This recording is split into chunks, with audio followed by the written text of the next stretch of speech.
제주 4.3 사건. 애초에 시작은 47년 3월 1일이에요. 3.1절 기념 집회를 여기저기에서 가졌어요. 그 관덕정 앞에서 구경하고 있던 어린아이를 말탄 기마 경찰이 치고 가는 거예요. 이 경찰이 뒤도 안 돌아보고 그냥 간 거예요. 옆에서 보고 있던 어른들이 화가 나니까 경찰한테 돌을 던졌어요. 경찰이 그 시위대들을 상대로 발포를 해서 6명이 죽었어요.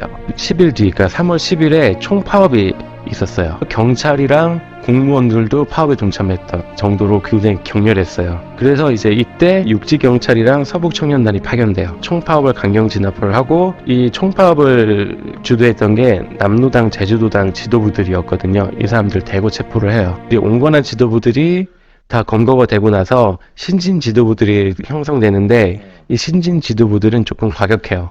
그래서 이 사람들이 무장 봉기를 해야겠다라는 했던 계획을 세우고요. 반면에 미군정은 제주도의 지도부들 강경파로도 바꿔요. 육지경찰들이랑 서북청년단이 들어와서 이 사람들이 굉장히 횡포를 심하게 했거든요. 점점 제주도민들의 불만이 쌓여갔고, 그런 상황에서 검거됐던 청년들이 며칠 사이에 죽어나와요. 고문을 심하게 당해서. 검거된 제주 청년들이 감옥에 들어가 있을 때 풍경을 제가 제주 4.3 평화기념관에서 보는데, 감옥의 철창 안에 앉을 공간도 없게 집어넣어요. 그러니까 꽉꽉 밀어 넣어가지고 다 이렇게 서가지고 철창 안에 있는 정도로. 그리고 한 명씩 꺼내가지고 공능하고. 이제 그러다가 3명인가 이제 3명이에요. 며칠 죽어서 시체로 나오는 거죠. 그게 제주도 전체에 소문이 나고 저항했던 사람들한테는 공포와 분노를 동시에 일으킨. 남로당 제주도당 사람들이 때가 됐다. 지금이라면 민중들이 우리에게 지원을 해줄 것이고, 우리만 이런 상황이 아니라 남한 지역이 전체가 이런 상황이니까 분명히 다른 지역에서도 우리와 같은 봉기가 일어날 것이다 라고 정세 판단을 하고 무장 봉기를 일으킨 거죠. 서북청년단 경찰 군인들도 혀를 내두를 정도로 약탈과 폭행과 살인과 이런 것들이 자행이 되어 왔던 거예요. 그러니까 주민들의 그 민심이 극도로 흉흉해지면서 남로당이 그 상황을 건든 거예요. 4월 18년 4월 3일 새벽 2시에요. 그 당시에 이제 제주도에 경찰 지서가 24개가 있었는데, 무장대가 이 중에 12개를 일제에 공격해요. 당시에 동원됐던 무장대는 약 350명 정도로 추정되고 있어요. 그리고 경찰, 서북청년의 숙소, 독립촉성 국민회라던가 대동청년단 같은 이제 우익단체의 요인들, 그런 집들도 습격하고요.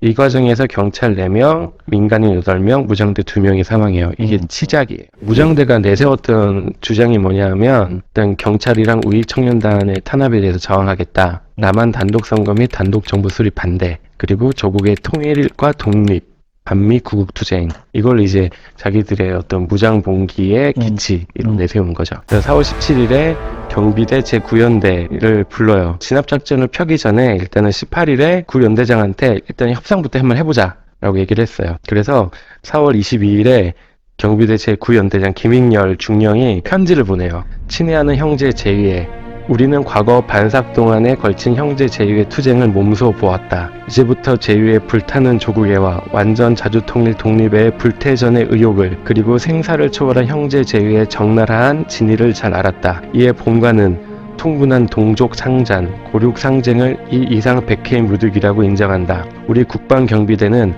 정치적 도구가 아니다. 나는 동족 상잔을 이 이상 확대시키지 않기 위해서 형제 제위와 굳은 악수를 하고자 만반의 용의를 갖추고 있다. 본관은 이에 대한 형제 제위의 회답을 고대한다. 우리가 회합할 수 있는 적당한 시일과 장소를 여하한 방법으로든지 제시하여 주기 바란다. 그래서 28일에 무장대랑 미군정 사이에 평화협상이 체결돼요. 핵심은 72시간 내에 전투를 중지한다는 거예요.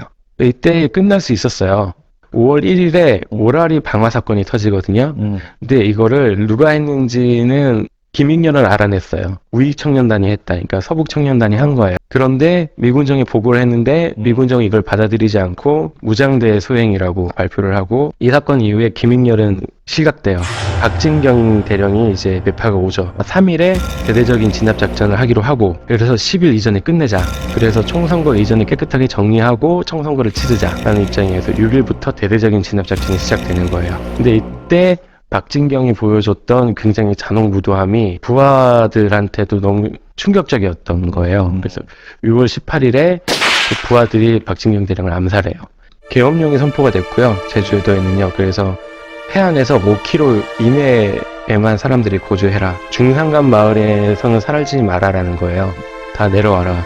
이 이후에는 잠시 소강 상태로 들어갔다가 북한의 정권이 들어서고 한국 전쟁이 발발하면서 엄청난 양의 피해가 다시 생기게 돼요. 이 학살에 주도적으로 관계하고 있는 사람들이 기독교인들이 굉장히 많아요. 오제도 검사, 조병옥이라거나 그다음에 치안국장 장석윤 이런 사람들 다 기독교인들이거든요. 네, 이런 사람들을 보면 굉장히 신앙적 차원에서 자신들을 정당화해요. 그래서 지금 현재 제주도 기독교연합회 차원에서 목회자들이 4.3 문제에 대해서 공부를 하기 시작했대. 왜 그렇게 관심을 갖게 됐느냐? 뭐 역사의식이 갑자기 생겨서 제주의 4.3에 대해서 갑자기 그게 아니에요.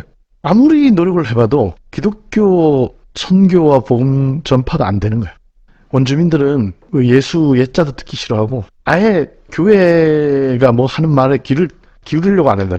왜 이런가 오래 살면서 따져보니까 다 4.3이 있는 거예요. 4.3의 모든 반인륜적 현상에 대해서 당시의 기독교는 철저히 방관했거나 침묵했거나 혹은 더 적극적인 주도하지 가담과 않고. 부역을 했거나 이것에 대한 기억이 제주도민들한테 집단적으로 있다는 거예요. 교회가 하는 말, 목사가 하는 말은 못 믿는 거예요. 지금 한국교회가 응답하지 않을 수가 없는 상황이에요. 왜냐하면 이미 유족들이 우리 이제 화해하자라고 지금 교회를 향해서 손을 내밀었거든요. 우리는 지금 계속 외면을 하고 있었는데 그 사람들이 이렇게 얘기를 하니까 더 이상 이제 미룰 수가 없는 상황이에요. 앞으로 진실 규명을 위해서 특히 교회, 기독교와 4.3과의 관련성 이 문제를 탐색하기 시작하면 엄청 부끄러운 민낯들이 많이 나타나게 될 거예요. 뭐 물론 기독교 세력이 외부에서 들어와서 만행한 것도 있을 거고 아마도 제주 내부에 기독교 당시 교회가 있었을 거 아니에요. 분명히 가담하거나 제휴되거나 협조하거나 이런 측면도 아마 드러나기 시작할 텐데 이런 것들을 좀 한국 교회가 그리고 제주도 교회가 과감하게 부딪혔으면 좋겠어요. 그래서 이거를 정면 돌파해서 이거를 우리의 가슴이 아프지만 필터링을 해서 이거를 관통하지 않으면은 제주도에서는 기독교는 설 자리가 없다. 그런 생각이 듭니다.